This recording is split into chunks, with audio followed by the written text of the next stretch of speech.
Hello, this is Professor James Strickler, and this is a course in American government. This lesson is from Unit 4, about the legislative branch, and it's Lesson 3, about the different powers of the two chambers of the United States Congress. In this lesson, you'll learn about the internal powers of both of those houses. You'll learn about impeachment and trial, about advice and consent, and about the initiation of revenues by Congress.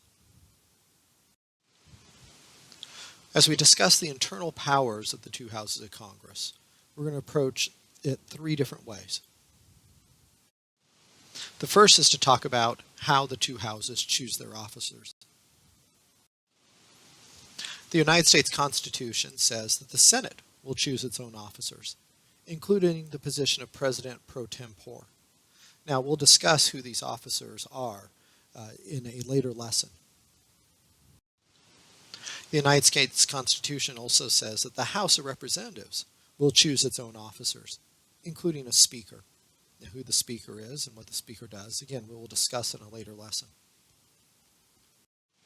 For right now, you just need to realize that the House and the Senate choose their own officers. The next internal power they have, just for themselves, is to judge the qualifications of those who sit in their houses. The United States Constitution says clearly that each house will judge for itself the elections, the returns, and qualifications of its own members. The third internal power that the two houses of Congress have is that they set their own rules. Constitution says that each house will determine for itself its rules of its proceedings. In other words, how it will go about doing its business, and also about how it will punish or even kick out its own members if necessary. So those three things we have. Internally, each house by itself will choose its own officers. It will judge the qualifications of those who serve within their houses, and it will also set their own rules for their own proceedings. They do this separate from each other. The next category that we want to talk about, where the two houses have different powers, it concerns the issue of impeachment and trial. The United States Constitution says that the House of Representatives will have the sole power of impeachment. Now, many people, when they hear that term impeachment, mistakenly think it means kicking someone out of office.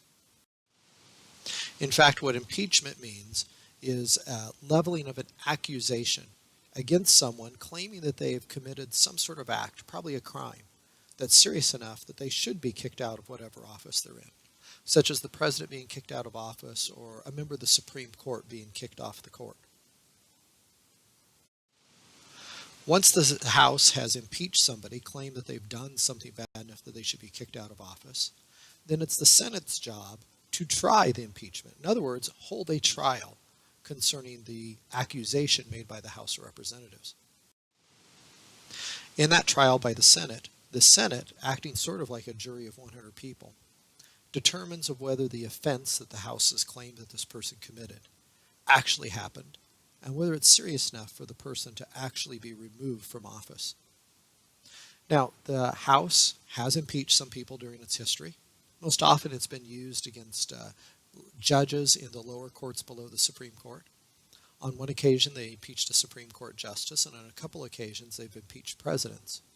We'll talk a little bit more about impeachments of presidents in a later unit about the executive branch. Another power possessed by the houses of Congress, separate from each other, is the advice and consent power. The United States Constitution says that a president, with advice and consent of the Senate, can enter into treaties, but only if 2/3 of the Senate concurs, in other words, votes to approve the treaty. Now, that advice and consent part sounds like a two-staged process. I think that you would most obviously read it as the Senate providing the president with advice before he goes and enters into the treaty, and then either granting their consent by a 2/3 vote afterwards or not granting their consent.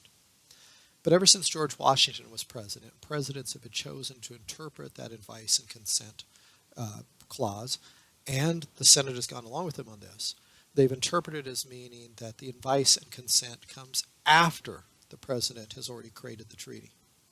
Now, in a way, that doesn't make much sense to give him advice after he's already done the thing, but that's the way it's been interpreted. So presidents generally don't come to ask the Senate for formal advice before entering into a treaty. So this portion of the advice and consent clause requires that 2/3 of the senators approve a treaty that's been negotiated by the president before it can take official effect for the country. But there's a second part of the advice and consent portion of the Constitution. It says that the president can appoint people, such as ambassadors and judges and things like that, with the advice and consent of the Senate. Now notice it doesn't say 2/3 of the Senate or anything like that. So instead it's assumed that a simple majority of senators are only needed to approve an appointment made by the president. The last power that the houses of Congress hold separate from each other concerns the initiation of revenues. Now, you may recall from earlier in this course that the philosopher John Locke taught, and the founding fathers believed, that taxes could only be levied with the consent of the people, and that consent had to be granted through the representatives of the people. This is why at the time of the American Revolution, the colonists that were getting ready to rebel said things like no taxation without representation, or in this case, colonial politician James Otis saying taxation without representation is tyranny. Well, if you apply that principle to the government of the United States, we have to note where the different parts of the government get their power from, or in other words, who chooses them? How representative are they really? The judges of the national government, such as the Supreme Court, are chosen by the president. They're appointed by him, and then their appointment is consented to by the Senate, as we talked about just a few moments ago. The president is chosen not by the voters, but by the Electoral College, in a complicated process that I'll explain a lot more in a later unit in this course. And senators, at least as the Constitution was originally written before the passage of the 17th Amendment, were not chosen by the voters either, but by the state legislatures. This means that the House of Representatives was the only part of the national government that was actually directly elected by the people. So if you say no taxation without representation,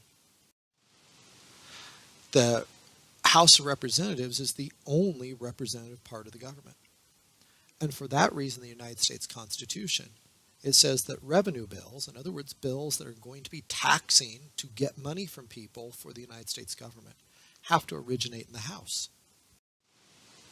Because the raising of revenue of taxes has to begin in the House of Representatives, because the House is the only house that has been elected by the people, thus fulfilling John Locke's requirement of taxation only with representation.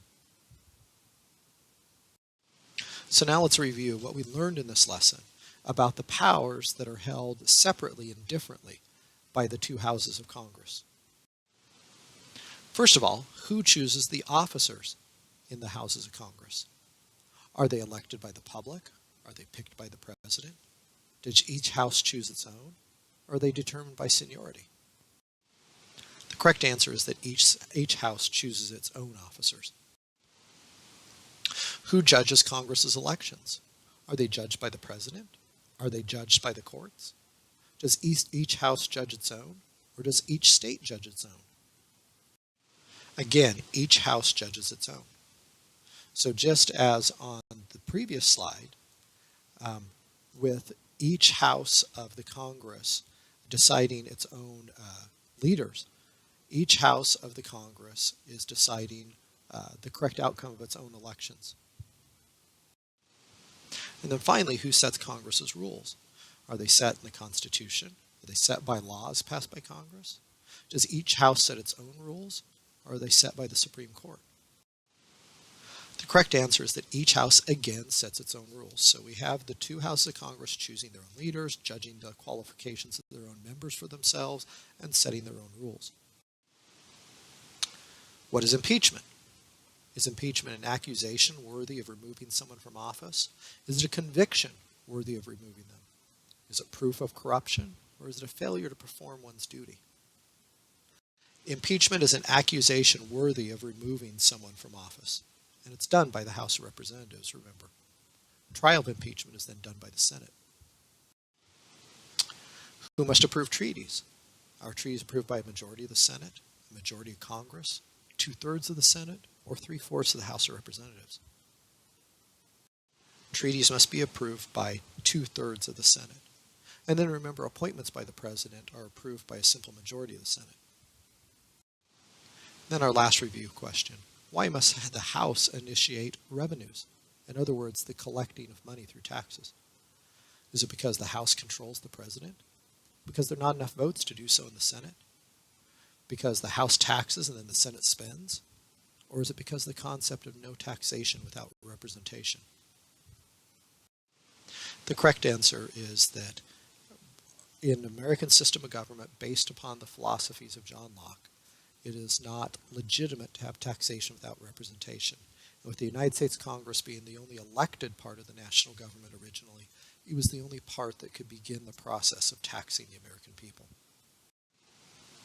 That does it for Lesson 3 of Unit 4. Next, we'll have Lesson 4 of Unit 4 about powers that are denied to Congress.